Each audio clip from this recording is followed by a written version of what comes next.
Šobrīd atrodamies Ādažu poligonā, FIBA pilsētiņā, un šodien veicam sagatavošanos pirmsmisijai. Tieši konkrētā blokā tad kauja apdzīvotā vietā.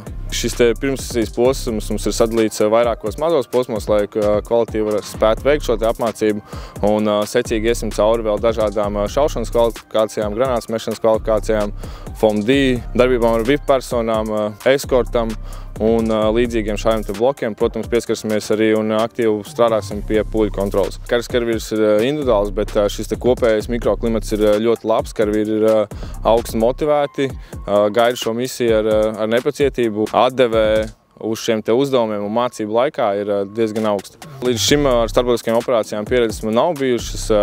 Šī tieši būs pirmā. No vadības puses ir ļoti liels eforts ielikts, lai jebkurš karavīrs, kurš dotos šajā misijā, ir ļoti labi viņai sagatavots.